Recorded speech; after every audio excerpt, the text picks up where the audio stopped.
Gente querida e amiga, deixa eu arrumar isso aqui, da Pós-TV 247. Gente querida e amiga do canal Paz e Bem. Todo mundo numa ideia de comunidade que se reúne ao redor da busca de conhecer. E conhecer é fundamental, porque quando a gente conhece, o preconceito vai embora.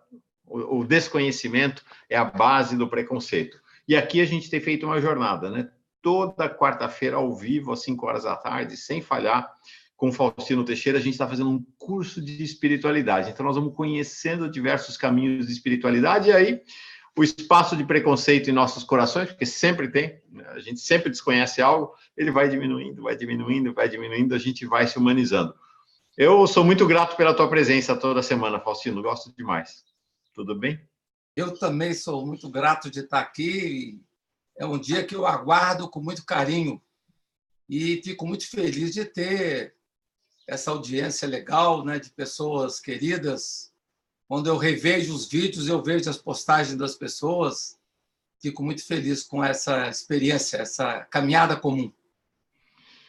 Quero saudar todo mundo que está nos assistindo agora, ao vivo, ou depois de, né, o vídeo fica disponível para você para sempre.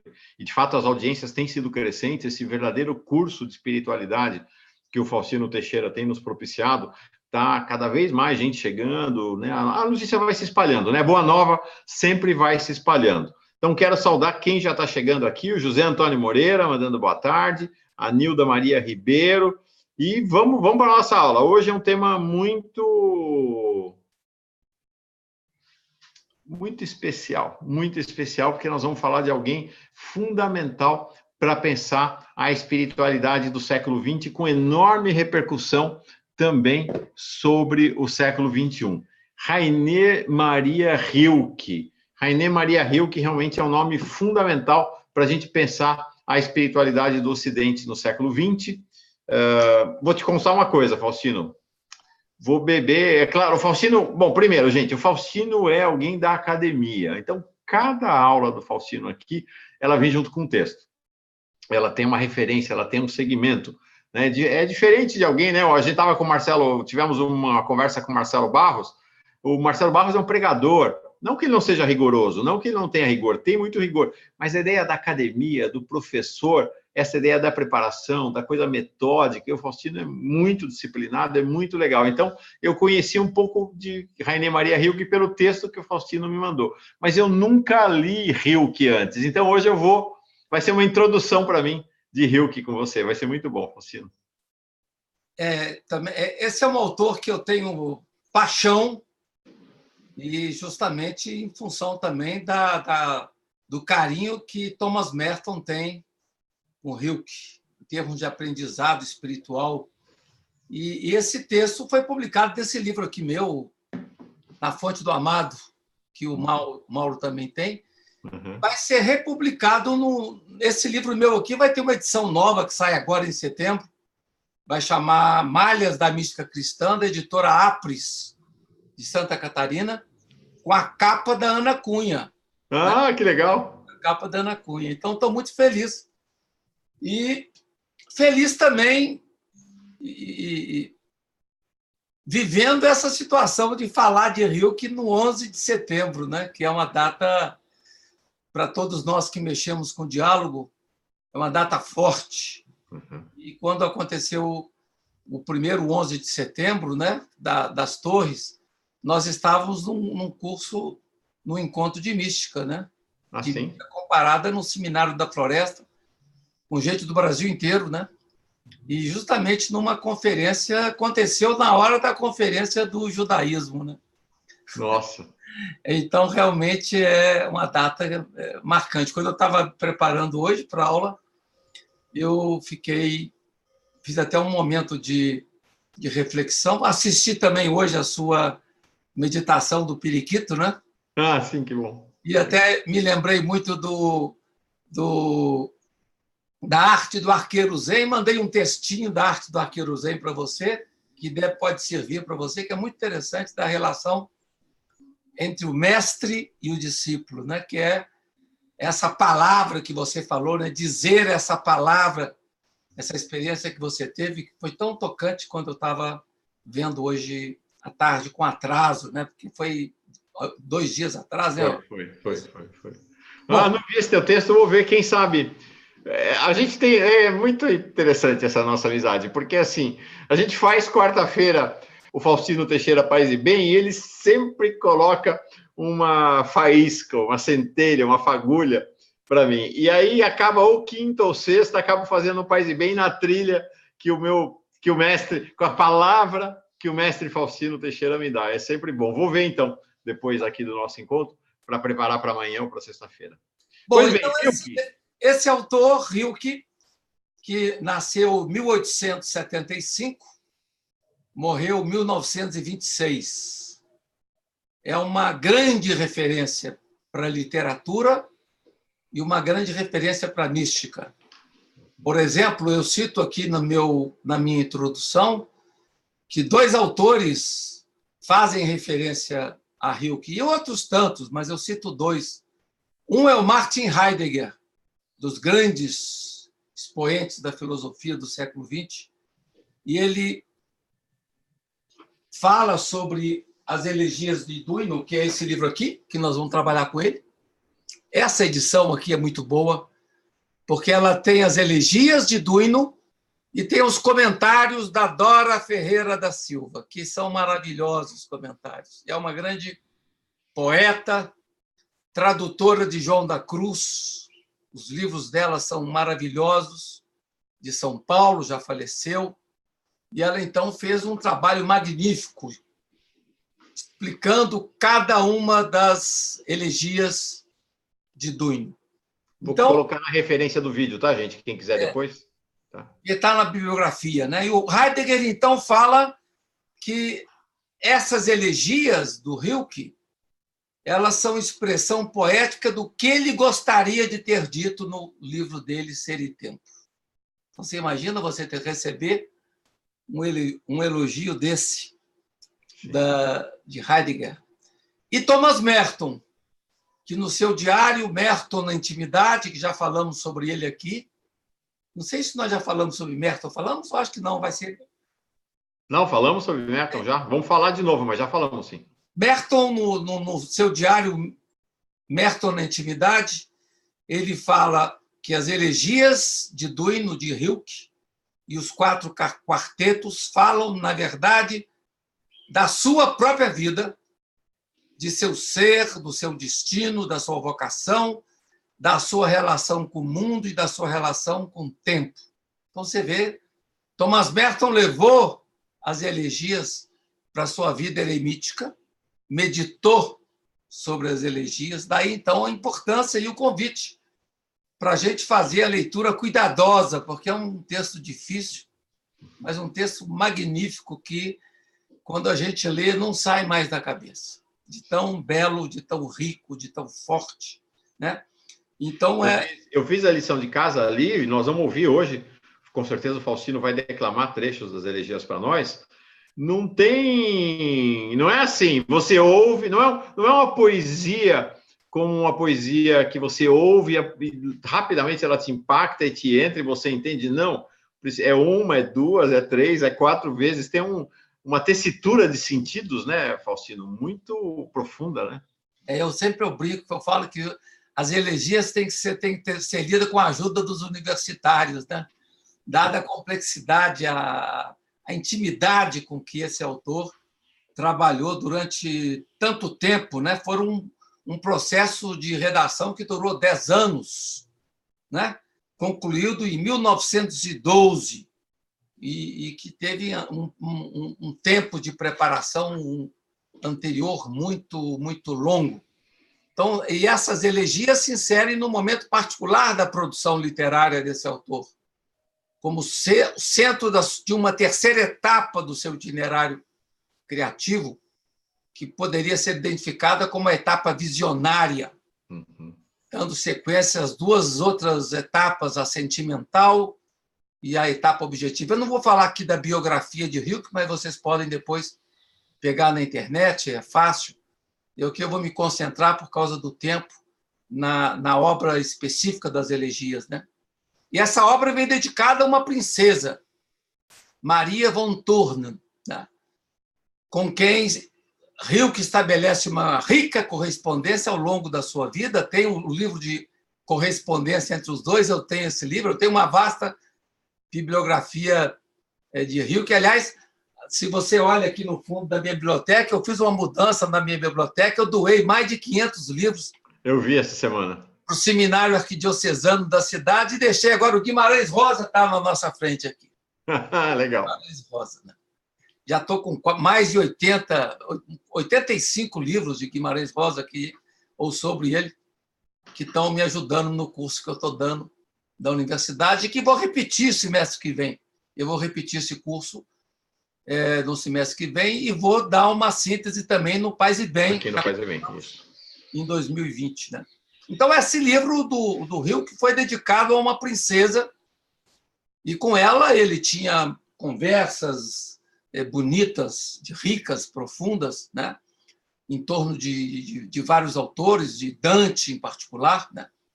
Então, e num belo castelo medieval, né?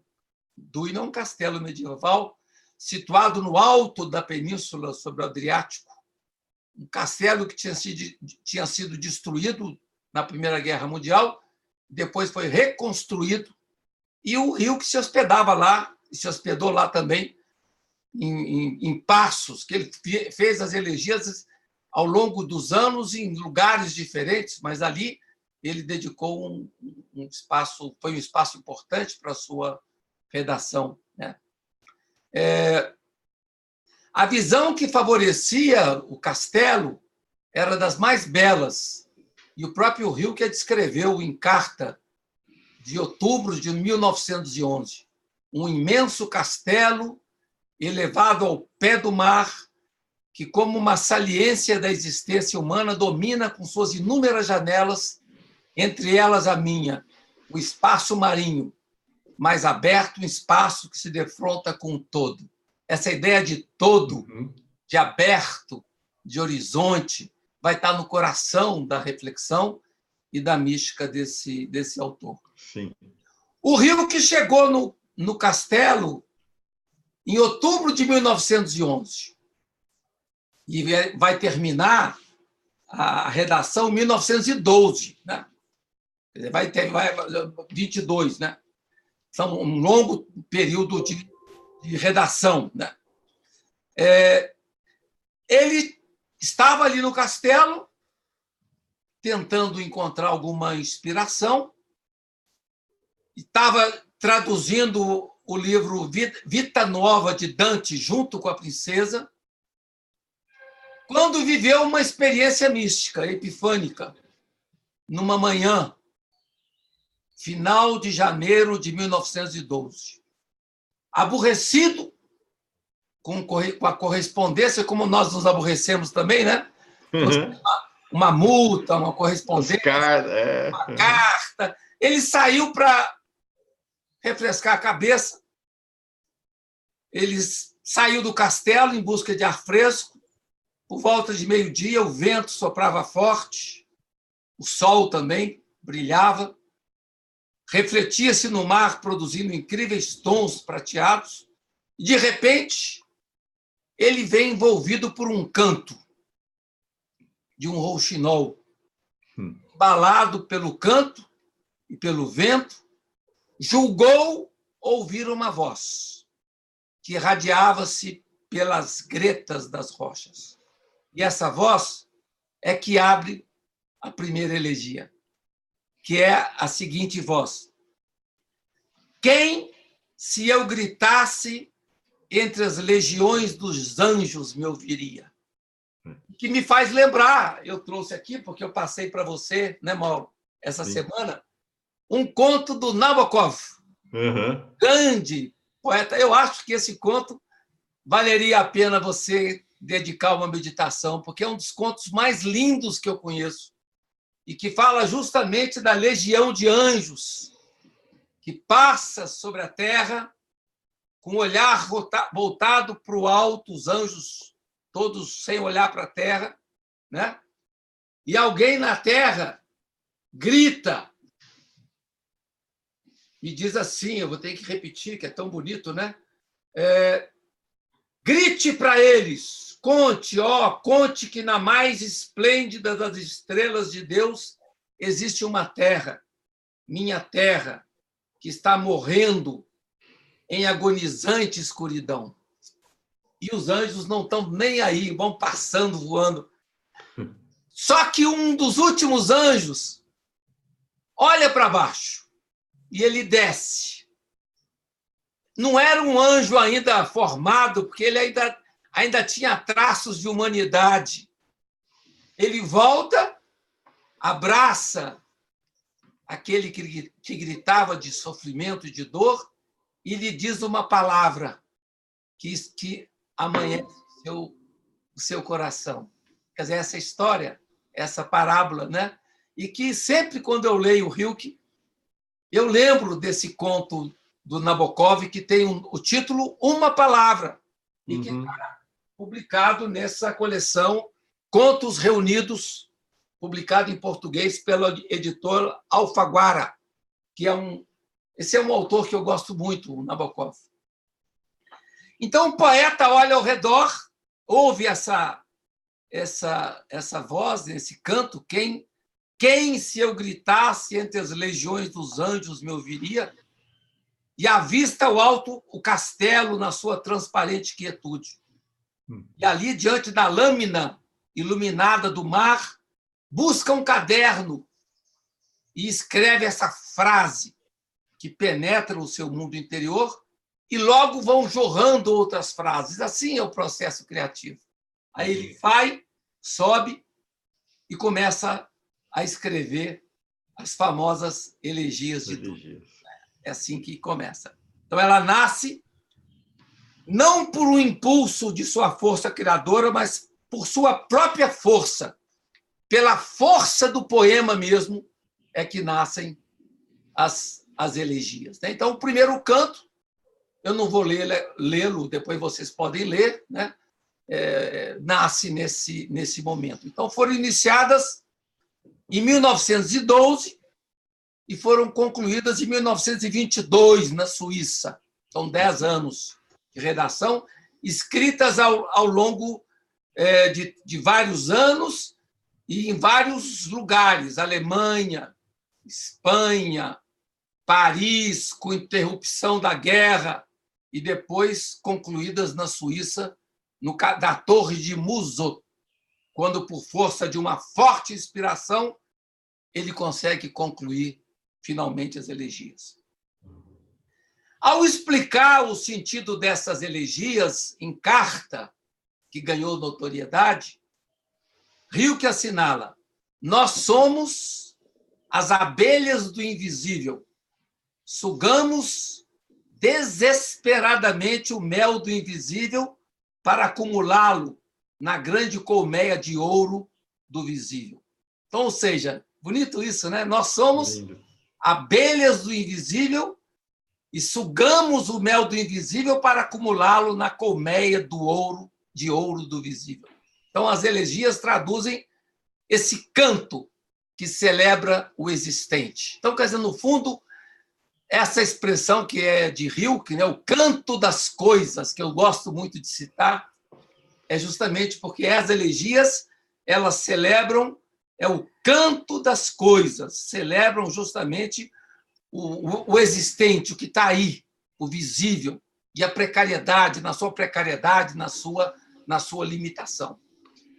Essa ideia do canto das coisas depois foi apropriada pelo Merton, foi inclusive título de um encontro nosso sobre o Merton, exatamente o canto das coisas, né? Oi. Opa! Não, é Merton e o canto das coisas, né? Foi um título nosso e que ele se apropria então do Rilke. Mas eu queria voltar porque o texto, gente, eu vou colocar a referência desse texto do Faustino. Vale a pena, comprem o livro, porque realmente é fantástico. Eu vou colocar um trechinho para vocês lerem. Paulo, pouco antes... não estou conseguindo te ver. Vê se você consegue botar a sua imagem aí para mim. Uai, que estranho. Porque tocou meu telefone aqui e saiu a imagem. Estou aqui, sim. Mas você está me ouvindo? Estou ouvindo perfeitamente. Então tá bom. Acho que as pessoas estão vendo, só você não...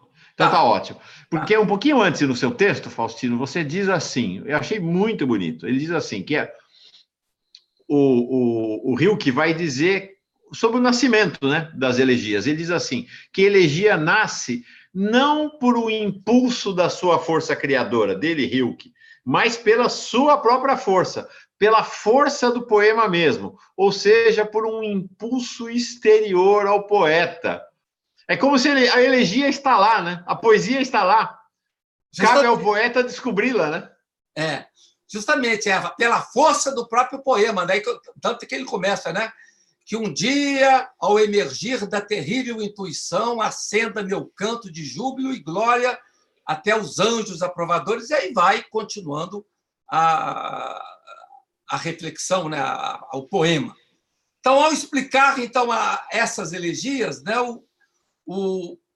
O Hilke tenta, então, fazer uma reflexão sobre o existente. Quer dizer, os versos da elegia traduzem intuições fundamentais. E são essas intuições fundamentais que nós vamos ter que trabalhar aqui para poder entender a dinâmica das próprias elegias, né? São versos que refletem experiências, que apontam sugestões ou alusões, que desentranham questões que tocam a nervura da dinâmica humana. Assim como nós vimos no Grande Sertão Veredas, um texto que toca as nervuras humanas, as elegias também tocam de forma profunda as elegias humanas. Eu estava querendo te ver aqui, mas não estou conseguindo. Pois é, aconteceu alguma coisa aí, porque está todo mundo vendo aqui. O pessoal disse que foi só aí no seu computador mesmo.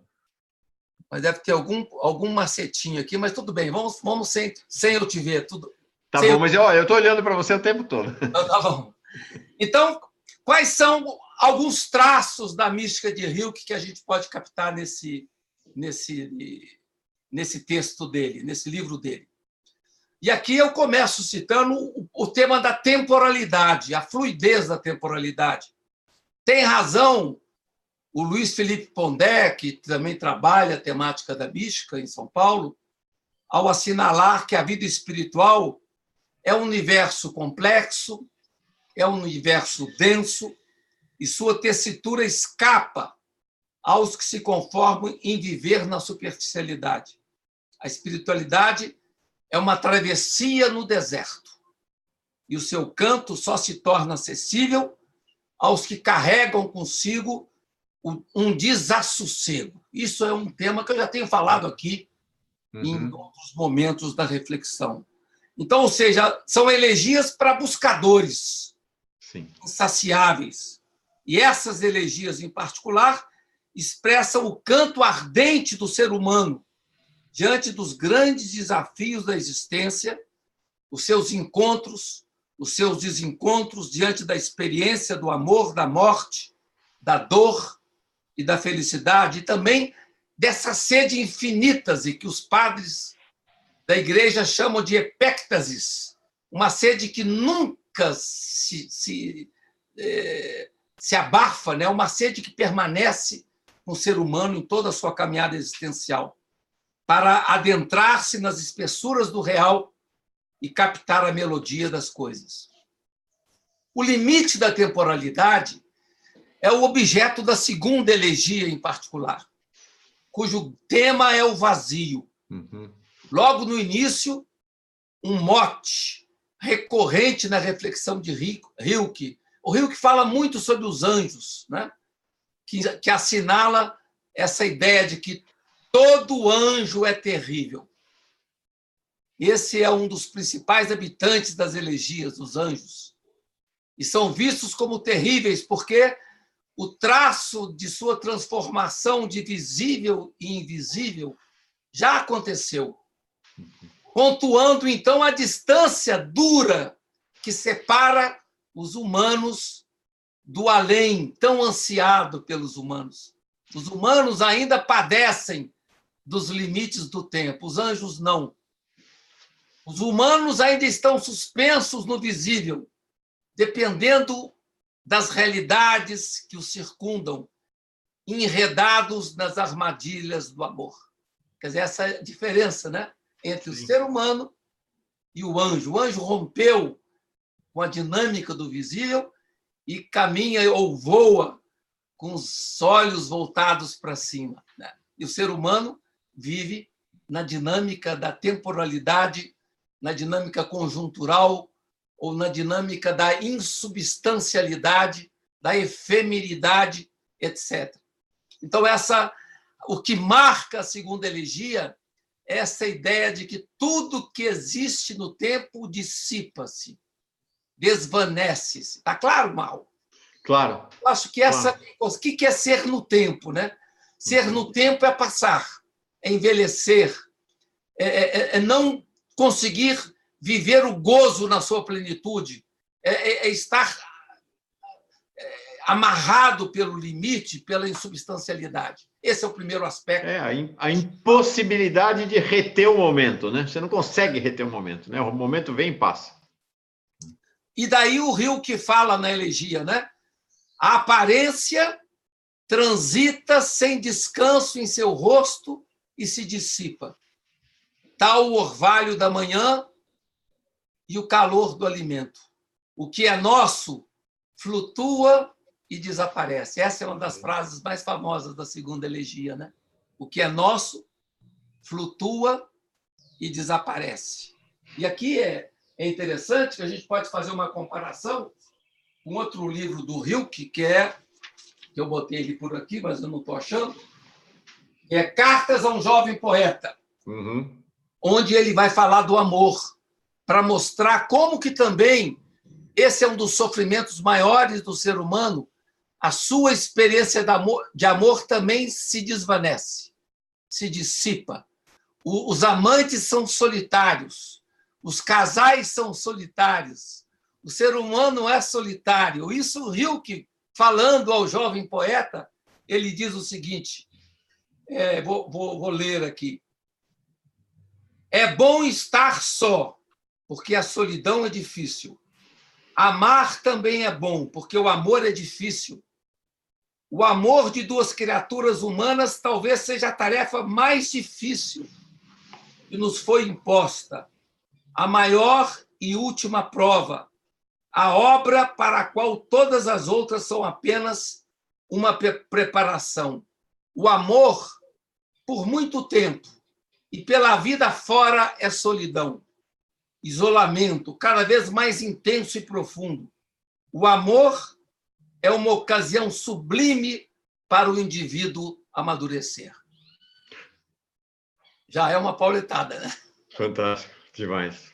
Para mostrar isso, essa imagem, né, de que o que é nosso flutua e desaparece. E o ser humano quer esconder isso.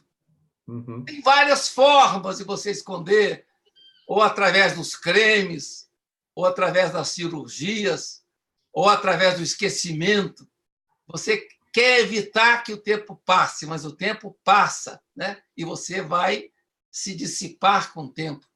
E outros virão. Quer dizer, essa imagem do ser no tempo, na história, é um tema que toca profundamente a segunda elegia. Então, o poeta denuncia, e aqui eu estou citando o comentário da Dora Ferreira da Silva, ao final do livro, comentando a segunda elegia, ela diz que o poeta denuncia a temporalidade.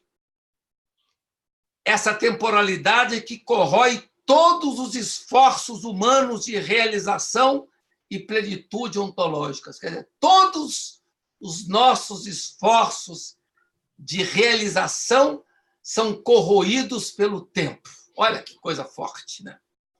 A beleza, os gestos de fervor, os impulsos do coração, os momentos de êxtase, os momentos de comunhão, tudo isso passa, tudo isso flutua e desaparece.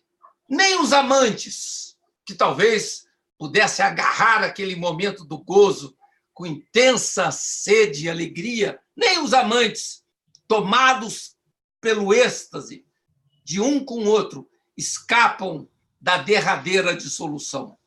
Aí diz o Rilke, olhai as árvores, são as casas que habitamos, resistem, somente nós passamos.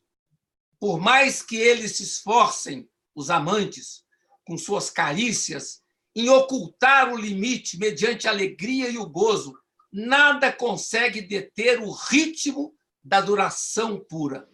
No momento mais deslocado do gozo, do êxtase, é como se os amantes escapassem da órbita precária do tempo para visitar a pátria dos anjos, o que também ocorre nos momentos sublimes da criação artística.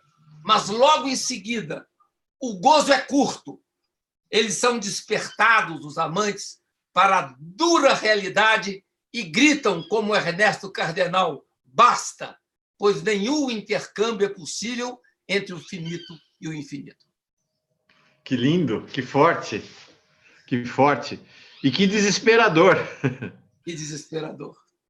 Que Isso aqui faz lembrar o romance, que é o grande Romeu e Julieta persa, Laila e Majnun, que os dois nunca conseguem se encontrar, e o momento que eles vão se encontrar, Laila fala: não posso dar um passo a mais, senão eu me queimo. Eu falei sobre a Laila e Majnun aqui em outro encontro. Então, é justamente isso. Quer dizer, existe um silêncio absoluto, mesmo entre os mais íntimos amores. Quer dizer, essa solidão que habita cada ser humano e, sobretudo, essa consciência de que a realidade passa, o tempo passa, a vida passa, né? Que é o traço da provisoriedade humana. Há sempre um ar de despedida em todas as tarefas humanas. Isso para a política também é fortíssimo, né? Sim. É muito importante para a gente trabalhar. E aqui, no meu texto, eu cito um poema belíssimo do Rilke, que não está nas elegias, né?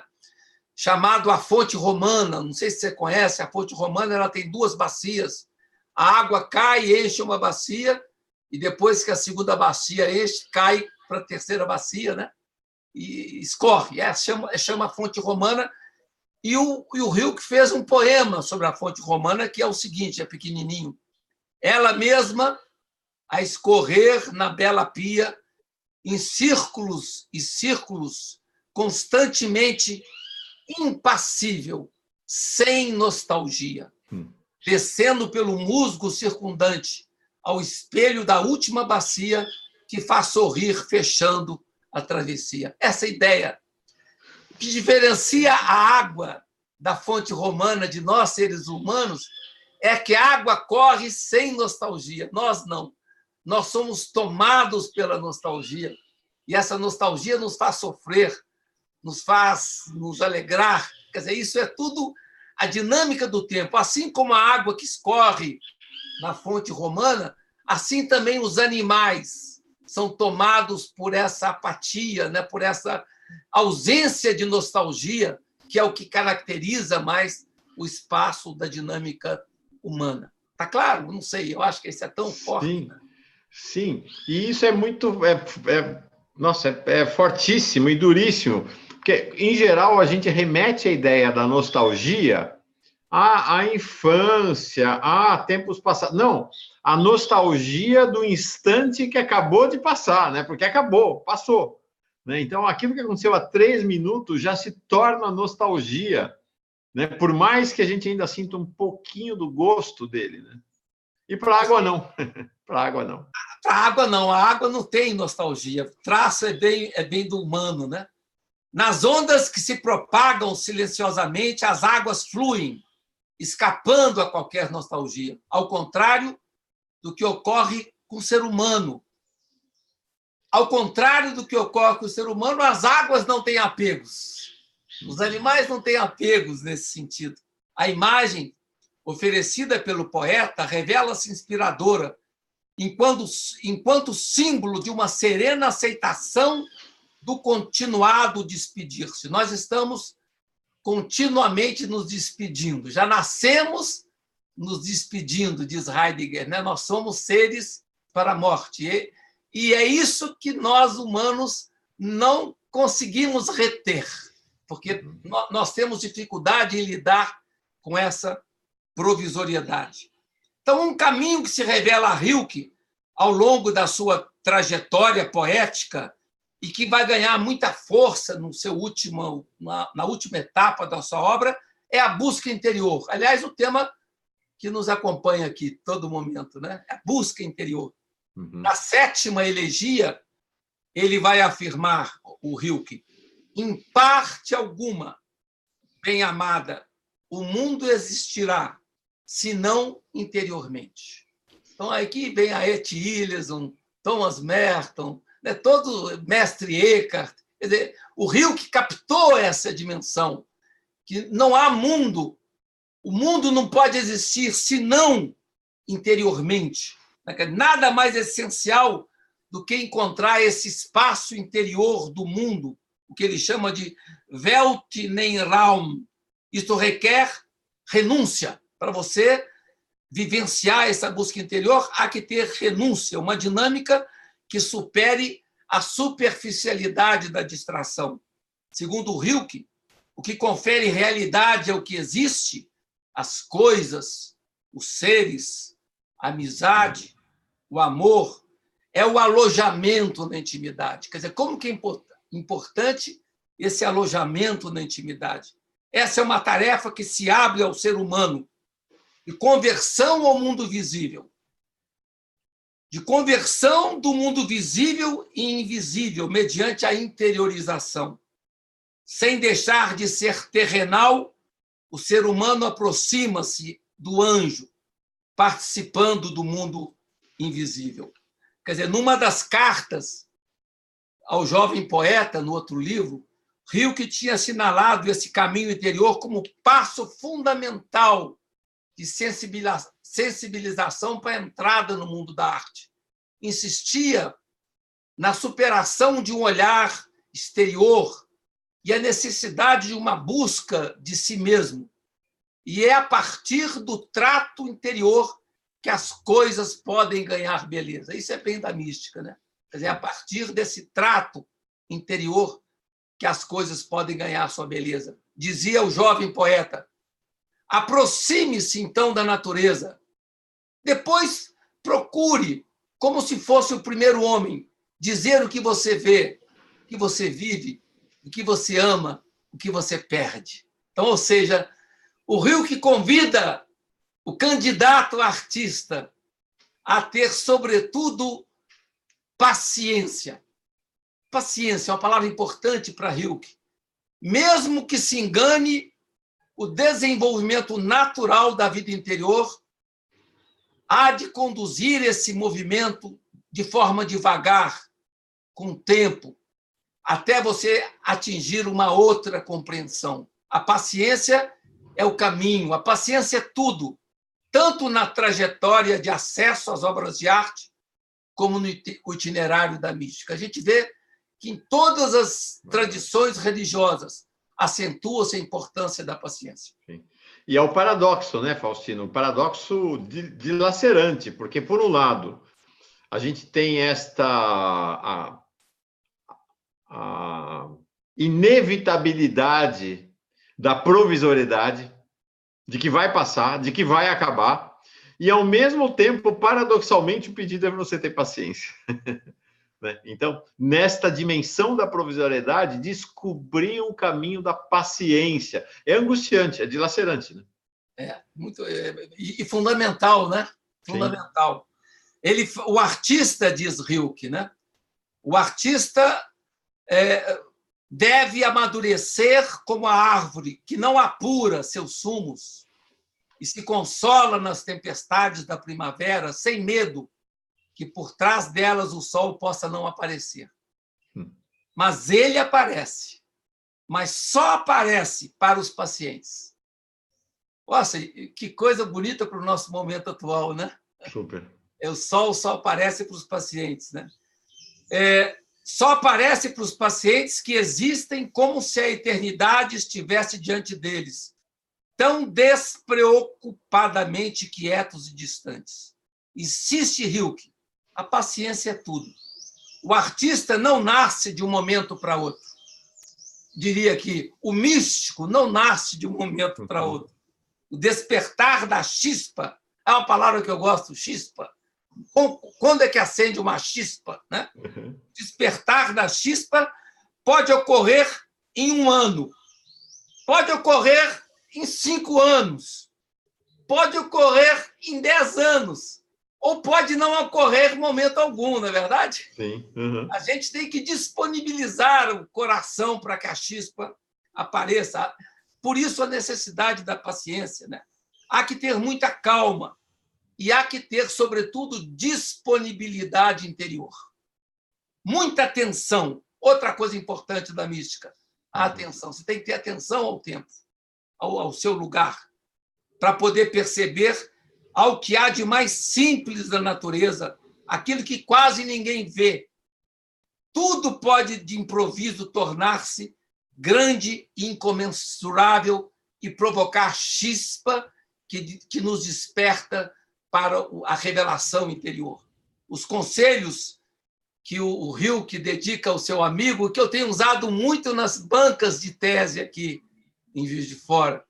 Essa talvez seja uma... Eu até mandei para você hoje à tarde, separadamente no Facebook, e falei, veja, Mauro, porque é tão importante isso, eu vou tentar colocar aqui ao vivo, porque é uma coisa importante para quem está trabalhando tese, porque quando você vai defender uma dissertação ou uma tese, as pessoas fazem perguntas para você, não é? Você é obrigado a responder. E o Hilke fala, não, você não tem que responder. A resposta vem com o tempo. Aí ele diz, eu vou repetir aqui a leitura do Hilke. O Senhor é tão moço, tão no início de tudo, e gostaria de lhe pedir da melhor maneira possível, estimado Senhor, que tenha paciência com tudo o que é insolúvel em seu coração e que tende a se afeiçoar às próprias questões, que tente, que você busque afeiçoar-se às suas questões interiores, como quartos trancados e como livros escritos numa língua bem desconhecida.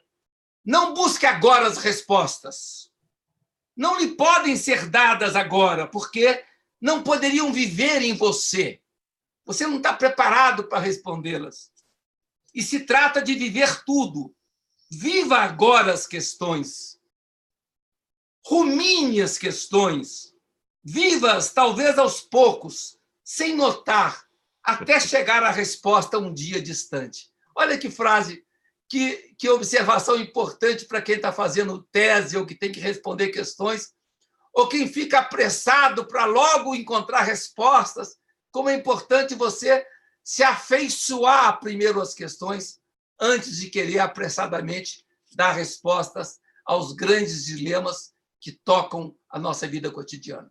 E é uma questão realmente muito angustiante, que é o ritmo da sociedade. Né? O que a gente vê hoje? Verdadeiros meninos e meninas, sábios, mas meninos e meninas, antes dos 30 anos de idade, já indo defender suas dissertações de mestrado, antes dos 40 anos de idade, já indo defender suas teses no doutorado. É muito cedo, na verdade, né? Na verdade, é muito cedo. Eu acho que é esse conselho que ele nos dá, né? Quer dizer, essa ideia de temos que nos afeiçoar às próprias questões com o tempo, é tão importante, não só para quem está defendendo tese, mas quem está vivendo a vida. Né? Há questões que não vão ser respondidas agora e que vão ter que ser amadurecidas no mundo interior antes de se encontrar uma resposta. Né? Isso está nesse belíssimo livro, né? A Melodia das Coisas, do Hilke, onde ele trabalha essa questão da paciência de forma muito, muito bonita. Bom, agora a busca agônica do divino, essa luta, né, da busca do divino. O traço que acompanha Hilke como poeta, como místico, em toda da sua trajetória é a busca. Ele é um buscador. E também alguém sedento de transcendência. Mas sua busca não tem nada de ortodoxa. É marcada pelo traço da agonia, agônico.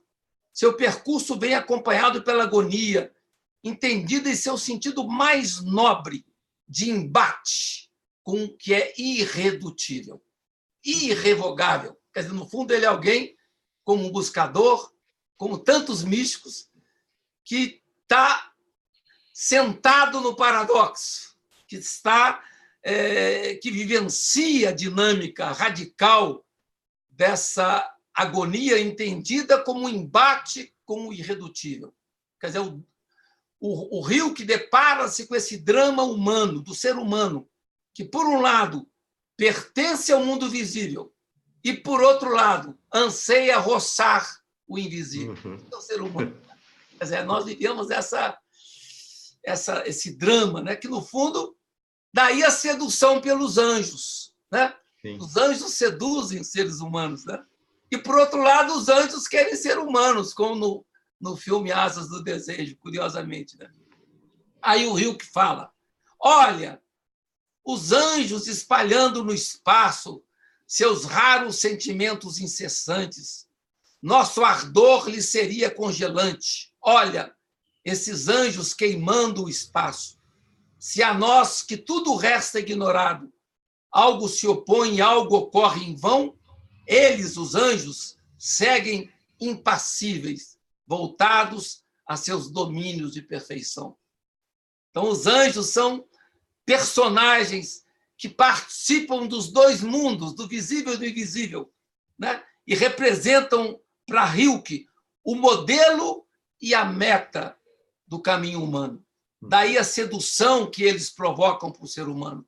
O poeta rasgou-se de encanto com a presença desses anjos pássaros na cidade de Toledo, na Espanha. Ficou muito impressionado.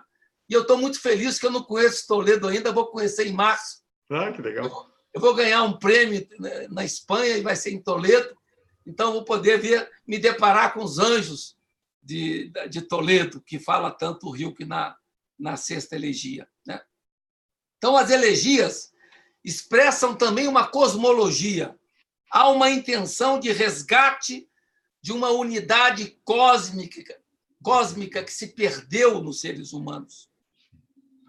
Os contrastes ganham sintonia no ponto mais íntimo do mundo interior, que é o coração. E Rilke busca resgatar essa paisagem do coração, mas lamenta que essa capacidade de percepção se perdeu, porque o ser humano perdeu a sua conexão com a unidade cósmica fundamental. Então, essa é um tema que vai aparecer nas oitava elegias de forma particular, né? Na sétima também aparece, mas, sobretudo, na oitava elegia. Então, no grito do poeta, a sede de um anseio infinito. Terra, não é este o teu desejo, renascer invisível em nós? Essa é a tarefa do ser humano, criador, redimir a terra, transformar tudo em canto, ferir a melodia potencial das coisas simples, configuradas de geração em geração. Então, há, no canto de Rilke, um lamento da perda dessa unidade cósmica. O ser humano, infelizmente, perdeu o contato com a natureza. A gente fala tanto isso, né?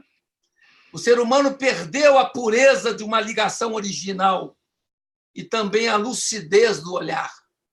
Esse é o tema da oitava elegia. Desligado do ritmo original das fontes que fluem sem perguntas para a eternidade, o ser humano perdeu a dinâmica do aberto, de estar diante do aberto. Deixou escapar o espaço puro. O animal não. Ao contrário do ser humano, o animal vive a intensidade do instante.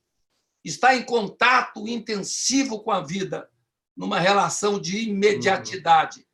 O animal simplesmente vive, sem nostalgia, né? Radicalmente alheio ao desamparo que acompanha a consciência da morte. Como sublinha o poeta Rilke, o animal espontâneo ultrapassou seu fim. Diante de si tem apenas Deus. E quando se move, é para a eternidade, como correm as fontes. Lindo. Lindo. É isso, né? O peixe só é uma coisa. Peixe. A peixidade do peixe é nadar, né? É isso aí. A bambuidade do bambu, como falávamos, né? Nas nossas reflexões anteriores. Bom, mas Se o ser humano perdeu a conexão com essa unidade cósmica, o Rilke fala que 3 figuras humanas se aproximam dessa unidade. Quem são? As crianças, os moribundos e os amantes. Diz ele, uma criança aí se perde, às vezes em silêncio, mas é despertada. Ou alguém que morre, nisso se transforma, pois os que da morte se aproximam não mais a podem ver, fixando o infinito com o grande olhar do animal. E os amantes, não estivesse o outro a ofuscar-lhe a visão, sentem também a obscura presença e se espantam. Eu adoro isso, né? Os amantes chegam perto, mas se espantam e voltam ao tempo. Então, grande é a aventura que envolve a proximidade a este, em parte alguma, sem nada, esse horizonte aberto. Ele chama de em parte alguma, sem nada. É o puro, inesperado ponto de que fala Rilke, que se sabe infinito. Os poucos que se aproximam desse ponto virgem, né? Os poucos que ali se aproximam vivem a força de um momento essencial. É o que acontece com as crianças, com os moribundos e com os amantes. E logo se espantam. Os amantes se espantam. E logo, logo, o mundo já retorna com sua pulsação ordinária. Depois da perda da unidade, no tempo da segunda pátria, distante do ventre, o que impera é a incerteza e o desabrigo. Tudo aqui é distância. E o último ponto, que é o canto das coisas, né? A melodia das coisas. A paixão pela melodia das coisas vai ganhando vida no itinerário do poeta. E nos vários passos de sua biografia captamos esse reflexo, né? A presença de Lu André Salomé, o incentivo ao ritmo da observação da natureza, os estímulos provocados por Rodin para que o poeta aprendesse a ver, o impacto de sua presença nas estepes russas, onde compõe poemas de extraordinária serenidade, a estupefação diante de Toledo e a nova atenção para com a paisagem envolvente. São tantos exemplos que expressam esse traço de delicadeza do poeta em sua abertura ao canto das coisas. Num de seus poemas, se diz assustado com as palavras dos seres humanos, tão arrogantes em sua pretensão de clareza. Nada escapa ao seu domínio. Os seres humanos sabem tudo, o que é e o que foi. E o poeta reage, opondo-se a eles. Estão longe. Prefere apreciar o canto das coisas. Em reflexão de 1898, sobre a melodia das coisas, diz Rilke: seja o canto de um candeeiro, ou a voz da tempestade, seja o respirar da noite, ou o gemido do mar que rodeia, sempre desperta por trás de você uma vasta melodia, tecida por 1000 vozes, na qual só aqui e ali há espaço para você fazer um solo, saber quando é a sua vez. Eis o segredo da solidão. Num dos seus clássicos sonetos, sonetos a Orfeu, o poeta assinala que as coisas têm o dom da eterna infância. Você ia falar, eu cortei mal. Não, nada, eu estou admirado demais. Essa ideia fascinante, né, de que a gente vai ter que aprender na vida a se contentar com o quase, né? É. Ou com essa expressão dele, né, essa dinâmica da... Quero pegar um termo aqui que está me fugindo, da intransparência, né? Da intransparência, justamente, né? Então, diz o Rilke, num dos seus poemas, né? Estamos aqui na Terra, talvez para dizer casa, ponte, árvore, porta, cântaro, fonte, janela e ainda coluna, torre, mas para dizer compreende para dizer as coisas como elas mesmas jamais pensaram ser intimamente. Ou seja, esse é um grande desafio. Sim. Como aprender a dizer as coisas, poetar sobre as coisas, é algo que vai ganhando força na reflexão e na arte de Rilke, também sob o influxo dos grandes artistas como os pintores Cézanne e Rodin. O que o poeta almejava era criar uma poesia que, de fato, pudesse pertencer ao mundo das coisas, capaz de adentrar as superfícies vivas. E aqui eu cito outra passagem do Rilke.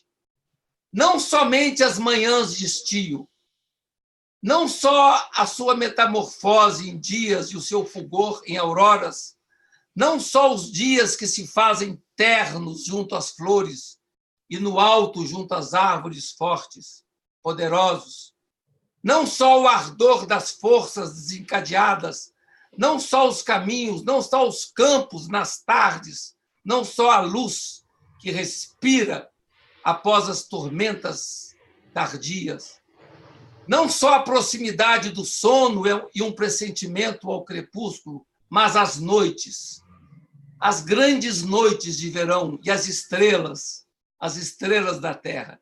Então, essa convocação para o instante, eu acho que esse é a grande vocação da mística, né? É convocar as pessoas a viverem intensamente o instante. Estar aqui é esplendor, diz Rilke, na sétima elegia, né? Hier sein ist herrlich. Estar aqui é esplendor. E o poeta é como se fosse um mote do poeta, né? Uma palavra que ele repete, um mote que ele repete o tempo todo. Estar aqui é esplendor. E a atmosfera que envolve as elegias nesse momento final é de alegria. Reconhece o poeta. Uma caudalosa existência transborda em meu coração. A vida bem reconhecida em sua grandiosidade. Uma percepção que acompanhou Rilke, mesmo em seu leito de morte. Na visão do poeta, é a alegria transbordante que faculta um juízo correto. A tristeza, ao contrário, deforma a visão. A alegria é o que permite captar o visível e o invisível. E, concluindo, estamos diante, então, de um poeta que irradia uma espiritualidade extremamente peculiar. Sabemos que a espiritualidade não é apanágio dos que se fixam numa experiência religiosa. A espiritualidade diz respeito a qualidades do espírito e pode brilhar no tempo em formas tão diversificadas como a gente tem visto ao longo dos programas. No Rilke, encontramos uma espiritualidade terrenal, bem consciente dos limites da temporalidade, mas endereçada ao horizonte mais profundo do aberto. E assim a gente conclui a nossa reflexão hoje. Fantástico. Nossa, Faustino. Sei lá. Acho que foi um dos encontros mais fascinantes dos que a gente teve até agora, né? Essa condução, porque a impressão que eu tive assim é que você e o Rilke estabeleceram, a gente vem no nosso curso, eu tenho a impressão que você estava me perguntando agora, acho que esse é o 23º ou 24º encontro nosso. Né? A gente vem passando, e hoje parece que você e o Rilke estabeleceram as estacas fundamentais dessa busca, da jornada, né? Acho que foi muito legal mesmo. Obrigado. Foi um encontro diferente, porque eu não te vi em nenhum momento, né? Nem sei como você está. Pois é. Ou não. Eu recebi um telefonema que apagou sua imagem. Pois é. Eu também não entendi o que aconteceu. Você desligar o celular durante as nossas conversas para eu não correr o risco de não poder te ver, né? Isso é muito estranho. É esquisito, né? Uma conversa que você não vê o interlocutor, né? É verdade. Deixa eu ver aqui agora. Que bom, que coisa boa que foi esse nosso encontro hoje. Na próxima semana, deixa eu me achar aqui. Na próxima semana, que eu não tinha anotado antes, mas já vou ver aqui agora. que vai ser a nossa conversa na semana que vem.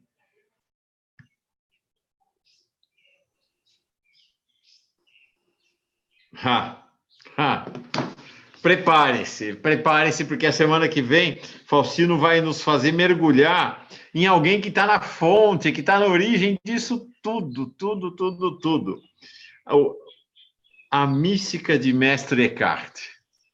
Nossa, difícil, vai ser difícil, mas é bacana, é muito legal. É, muito lindo. E eu termino aqui com um poema do Rilke, que eu não... Opa, por favor. Mas que eu acho tão bonito, que ele fala o seguinte: se a ti, vizinho Deus, eu incomodo às vezes com um rude batimento no meio da noite, é que de quando em quando te ouço respirar e sei que estás sozinho no salão. E se careces de algo, lá não há ninguém que te ofereça um gole às mãos tateantes. Sempre estou atento, sempre atento estou eu. Ao menor sinal teu, eu estou muito perto. Então, acho que é isso, né? Ao menor sinal dele, a gente tem que se fazer e se mostrar muito perto. Esse é o nosso percurso aqui. Busca atenção ao tempo presente, disponibilidade, despojamento. São os desafios colocados diante de nós para a jornada da espiritualidade. Faustino, muito legal. Obrigado mesmo, de coração. É isso aí, gente. Paz e bem. Até a próxima semana, se Deus quiser. Paz e bem, gente. Paz e bem. Semana que vem estamos juntos de novo com Faustino Teixeira. Paz e bem. Abraço. Abraço.